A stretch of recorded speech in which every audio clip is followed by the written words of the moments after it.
Hi, it's the M.L.M for this old channel. I do have a new topic for today.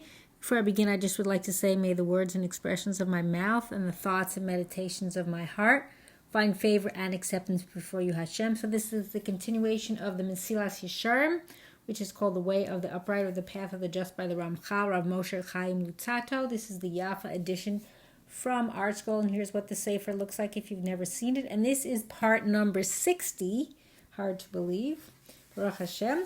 And this is a new chapter. This is chapter 14 called The Elements of Perishus, which is also called Abstinence. Now I'm going to be doing the whole chapter today, so this video will be a little bit longer. It's not a very long chapter, but I figure instead of breaking it up, I'll just try to finish the whole thing.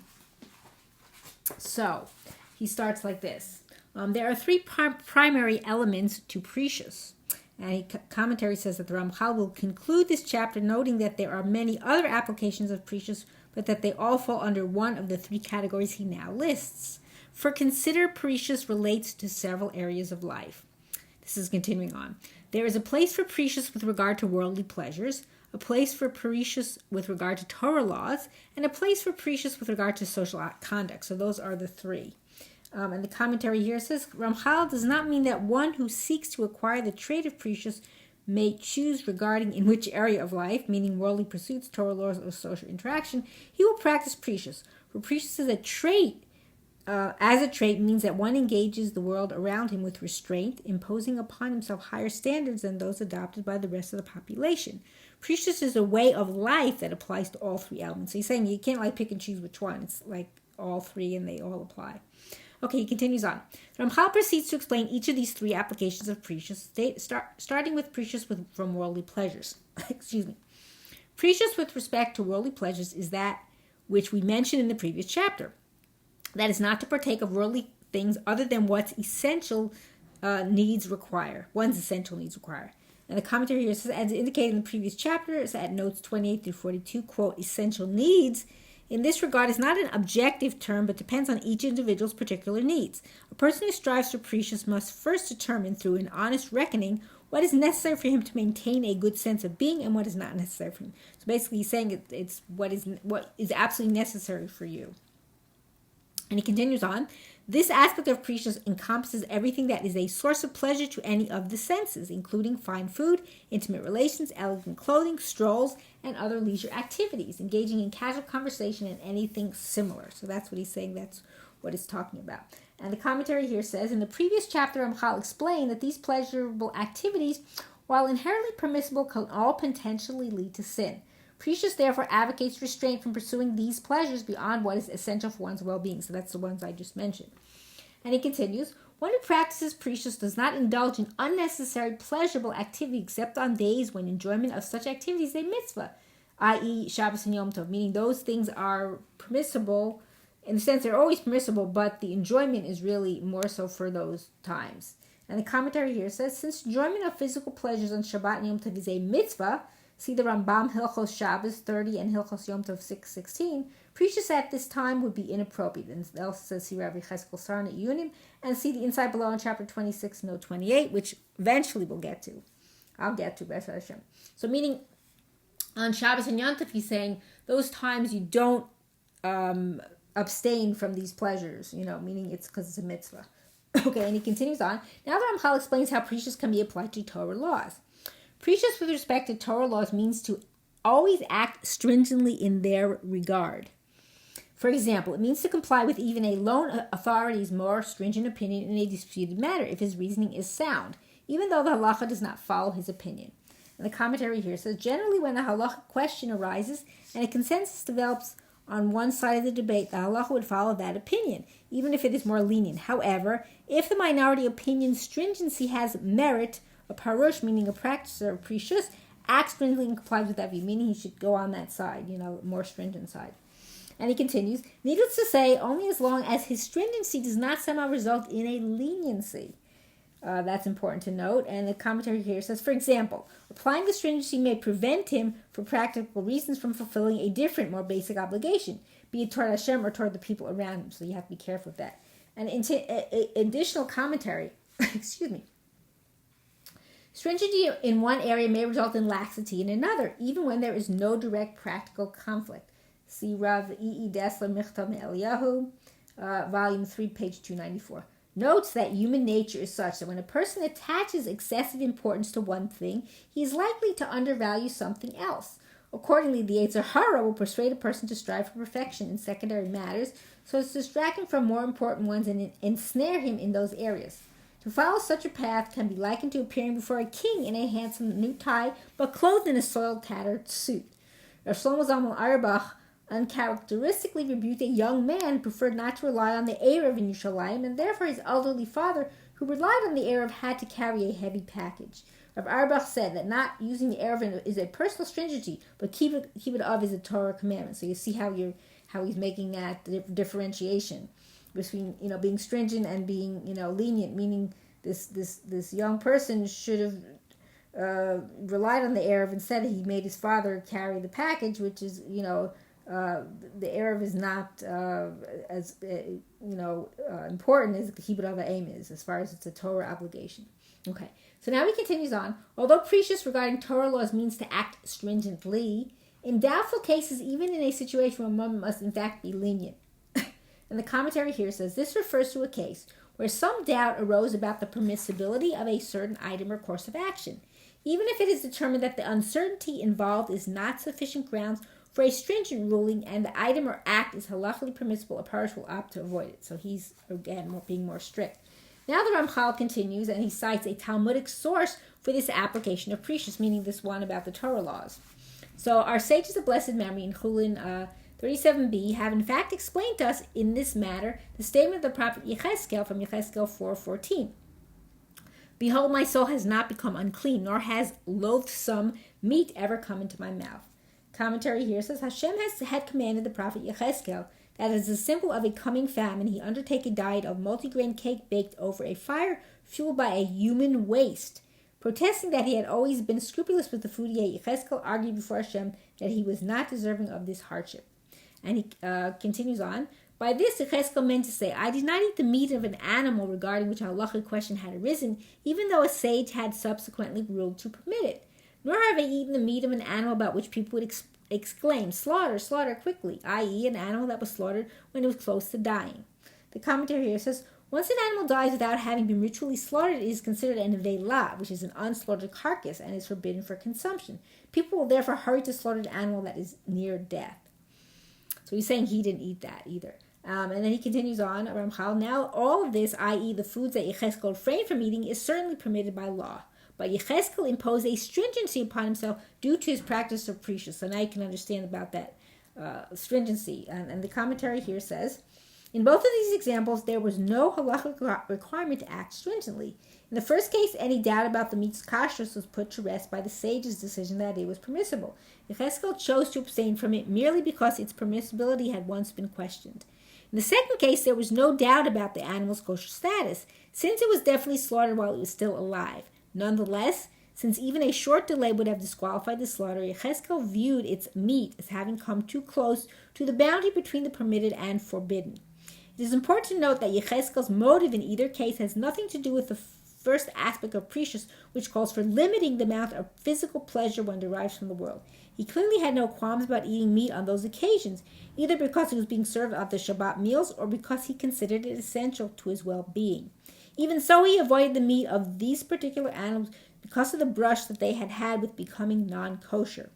Yecheskel's practices are actually codified in the Shulchan Aruch Yoreh Deah 17.3 and 116.7 as practices worthy of being adopted by devout people. And this is Yishach 17.8 and 116.8 for discussion of the scope of these rules. So he's saying overall in this commentary that meaning they were allowed, but he took on this stringency himself. Okay, and Ramchal continues. And as already mentioned earlier in chapter 13, regarding permissible pleasures, we must not conclude from the fact that something is permitted to all of Israel that the same lenient standard should apply to Perushim. The commentary here says, in the previous chapter, the Ramchal noted that one might ask how one may accept upon himself a level of stringency not endorsed by the sages who permitted those things. He explains that while something may have been ruled permitted for the masses, Perushim, which are practices of Perishus, adhere to higher standards. Meaning, even though everyone else is allowed, practice Perishus, then you hold yourself to a higher standard, meaning you're more stringent. Okay, and he continues on. Another example of Perishus regarding Torah laws. Likewise, Mar Ukva said in Chulin 105a, with respect to the following matter, I am compared to my father, vinegar, the son of wine. And the commentary here says, and I think I missed the commentary. Sorry, I missed something. Okay, I didn't finish from before. So when I was saying about the last one, about the last chapter, I didn't finish that section. Okay, for Prushim, due to their desire for closeness to Hashem, ought to distance themselves from the unseemingly and from anything like it, and even from something that is remotely like it.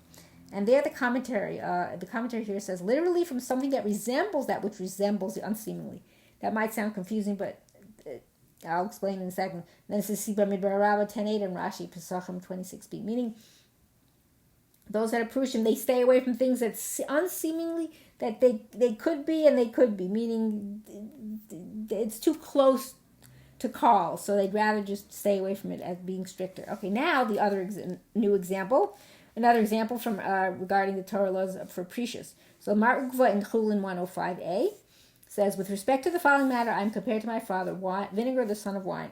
And commentary says, that is, my level of piety in this matter can be compared to wine that soured and became vinegar. Just as vinegar is inferior to the wine from which it derives, so too I am inferior in piety to my father. And then Ramchal continues, my father, if he were to eat meat now, would not eat cheese until the same time tomorrow, i.e. until after 24 hours had elapsed. Whereas when I eat meat, it is only with this meal, in which I ate meat, that I do not eat cheese. But with the next meal, I do eat cheese. Commentary here says the Mar Ukva himself followed the basic law, which requires that after eating meat, one should wait until the next meal before eating cheese. The time that might elapse between the meals is a subject of dispute among authorities, and is given to various customs, but certainly no more than 6 hours. And then this is Sisha and Sin edition of Chulin 105a, note 26. Mar Ukva's father, however, acted stringently and would wait 24 hours before eating cheese. So I would gather that he was practicing Perishus. That's why he was saying that he's like vinegar. That's just me saying that. Okay, and then he continues on, Ramchal. Now certainly the halachic ruling is not as his father acted, for otherwise Mar Ukva certainly would not have acted against his halacha. Rather, his father acted stringently, that's what I said, in keeping with his level of Perishus. And it is for this reason that Mar Ukva referred to himself as vinegar, the son of wine, even though his practice was clearly in accordance with halacha, for he was lamenting the fact that he was not a parush, meaning a practitioner of Perishus, to the same degree as his father. So here we're understanding from all these examples, I'm just saying this and then not this commentary, that they act at a higher level of stringency, regardless of that it's not against halacha, but they're held to a higher standard.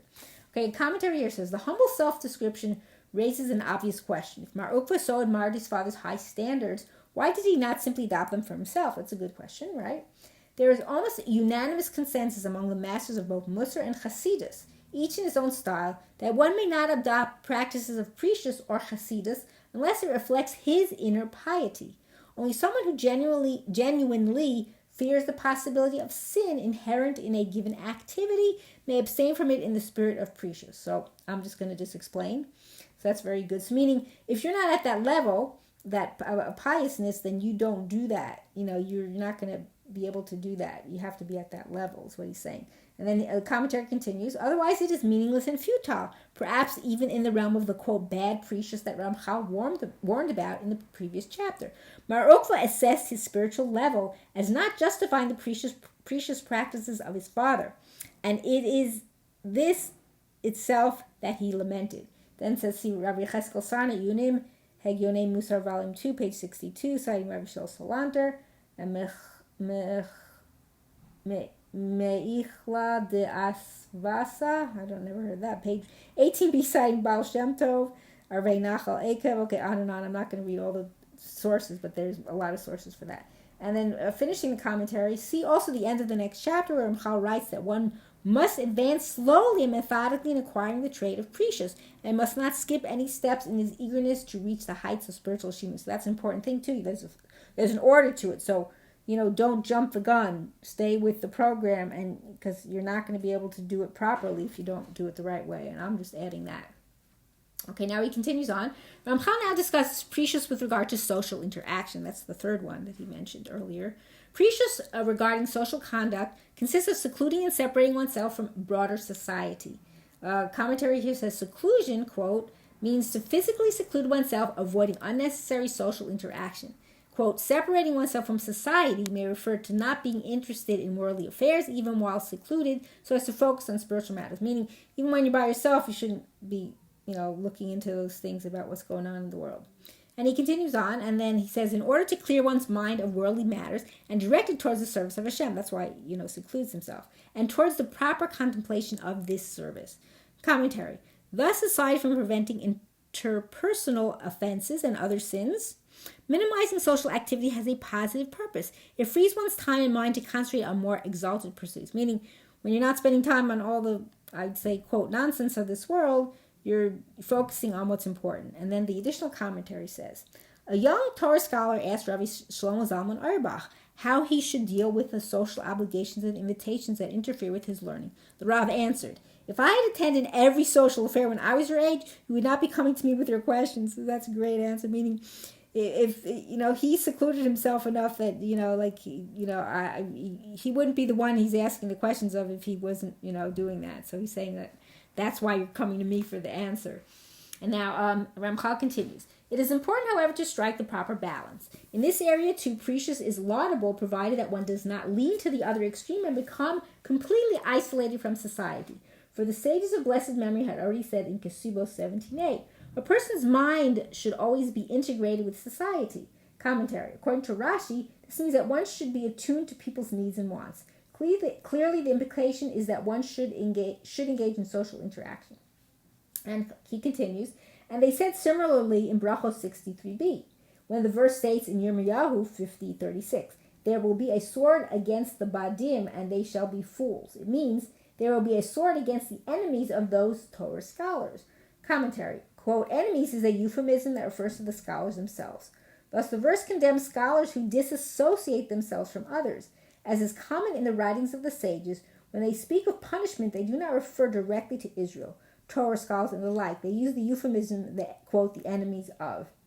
And he continues on, talking about the scholars who sit each one in isolation, which is bad bivad, and engage in Torah study. And the commentary says the Gemara there elaborates that such scholars, having deprived themselves of the insights and criticism of their peers, are bound to make mistakes in their learning and violate the law inadvertently. So meaning, I'm saying this, that they seclude themselves to the point where they're not able to get the feedback from other scholars, so that's not good either because they could be making mistakes.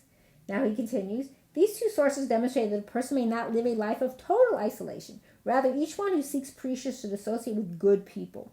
Commentary. See end of chapter 23 for Ramchal's description of people with whom one should associate. See also chapter 5 at notes 30 and 31. BeEzrat Hashem will get to chapter 23 and hear more about what he says. And he continues on. For whatever time is necessary for his Torah study or for his livelihood, and afterward, he may seclude himself in order to cling to Hashem and to achieve the way of uprightness and authentic divine service. And commentary. On the importance of quiet, soulful reflection, the Chafetz Chaim in Biur Halacha 571-2 presents the following quotation from Shalah HaKadosh in the name of Sefer Haredim. Once a week, a person should withdraw from people and seclude himself with his Creator. He should fix his thoughts on Hashem as if he were already standing before him on the day of judgment, and should speak to him as a servant to his master or as a son to his father. Rav Shlomo Wolbe in Alei Shur, Volume 1, page 179, expresses the need for occasional seclusion as follows. If not for the night, we would not know the stars. During the day, the light of the sun conceals them from our view and limits our focus to earthly life. But when darkness descends upon the earth, new vistas, virtually infinite in reach, are opened to us and the stars are revealed. It is the same with a person's inner world. While he is among others, his focus is entirely on practical matters. He is aware of only the, quote, earthly aspect of his personality. When he withdraws for a time from social interaction, dusk envelops his earthiness, and the, quote, heavenly aspect of his soul is revealed to him. He discovers emotions and inner yearnings for holiness that he never knew existed within him. If one truly desires a glimpse of the heaven within his soul, with its myriad shining stars, he needs to dim his earthly activities for a while. Through introspection born of seclusion, he will uncover new worlds of nobility and purity, sanctity and longing for the eternal in the recesses of his soul. So what he's saying here is that, yes, you need to make time for, again, this is me saying this, make time for seclusion. And what I'm getting from it is, the nighttime is better for that because it's much quieter. And I'm saying this, you could focus more, as opposed to the daytime when you're involved with what's going on in the world. Night it's quiet, so you can have a more ability to really get into the deeper things for yourself. Okay, and I'm almost finished with this chapter. So even when associating, he continues on, even when associating with other people during the time designated for study and occupation, there are ways to practice Perishus. Included in this aspect of Perishus, i.e. with regard to social interaction, is to minimize one's speech even when discussing a worthwhile topic. To beware of idle conversation. Yes, I'm saying this, that is something that happens with a lot of people. I try to minimize as much as I can. And the commentary here says, unnecessary conversation was already discussed in the previous chapter, and briefly at the beginning of this chapter. In connection with the first element of Perishus, refraining from superfluous pleasures. Here Ramchal urges the Parush to refrain from unnecessary conversation, also on the grounds that Perishus requires a reduced engagement with society. Okay, and then he continues on. And not to look outside of one's 4 amos, which means cubits. And the commentary here says, needless to say, when there are forbidden sights within view, guarding one's eyes is not a matter of Perishus, it's required by basic halacha. The reference here is to a situation where one is surrounded by innocuous sights. A Parush will avoid looking at them to avoid being distracted from the vital needs of his soul, as Rabbi Cheskel Charna Yunim. For Talmudic precedent for this practice, see Menachos 110a with Rashi and Rabbeinu Gershom. They're saying also about other things that, you want to guard your eyes. That's, of course, you have to do that, but he's saying other things so that you don't get distracted. And he continues, and anything of this nature that is included in practices to which a person can accustom himself, and one should do this until such practices become natural and reflexive to him. And the commentary here says, with this phrase, Ramchal touches upon a point that he makes more clearly in the next chapter. A program of Perishus, when followed correctly, does not consign a person to a life of unending struggles against the urge to engage in activities in which most other people engage freely. It actually has a liberating effect, conditioning him to forego these activities until he no longer cares about them, and the abstinence becomes second nature to him. Meaning, you keep removing yourself from it, and it's like you don't struggle, and it becomes part of you. So it's, I would say this, I'm saying this as what I think it is too. You don't feel at a loss anymore that you're kind of separating yourself. It doesn't matter. So, okay, now the Ramchal concludes this chapter. Now, regarding these 3 elements, although I have conveyed them to you in concise and general terms, you surely see that they encompass many of a person's activities. I've already told you at the end of the previous chapter that the details cannot be conveyed, but rather are given to one's discretion to align the various details with the accurate and true intent of the general principle. And the commentary here says, Ramchal sets forth this general rule at the end of the previous chapter as follows. All things that are not essential for a person in matters of this world, it is appropriate for him to abstain from them. On the other hand, anything that is essential to him for whatever reason, if he abstains from it, he is a sinner. A Parush will evaluate his life with this yardstick in order to determine where he must exercise Perishus and where he must not. Meaning, if it's something that you need, then you don't abstain from it. If it's something that it's just superfluous, meaning it's extra, you could do without it, then you avoid it. And now the summary of chapter 14. The trait of Perishus involves abstaining from or otherwise curbing 3 different kinds of activities. First, a Parush abstains from physically pleasurable activities that are not essential to his well-being, as discussed in the previous chapter. Since these pleasures invariably lead to temptations that test one's character and puts one's moral purity at risk, the Parush seeks to avoid them whenever possible. Second, a Parush follows strict interpretations of the halacha, acting stringently even when there is no halachic requirement to do so. By steering clear of activities that merely resemble the forbidden, a Parush maintains a safe distance from what is actually forbidden. Third, a Parush abstains from social interactions that are not necessary for his livelihood and Torah study. This practice helps him to avoid needless distractions and remain focused on drawing himself even closer to Hashem. And I wanted to just add one thing. All these things, probably most of us will not get to this level. We can try, but again, you have to follow the steps. But the other thing is, even so, everything that I've been discussing since the first video, this is number 60 on this Sefer, you can apply little things here and there. You're not keeping them to the strict way of what he's, creating this whole program, but doesn't mean you can't apply some of these things because it's going to be beneficial to your life. So I just wanted to add that. And I hope and pray that we all merit to live and see the coming of Mashiach speedily in our days and the rebuilding of our final and everlasting Beit HaMikdash. Amen. And thanks for watching.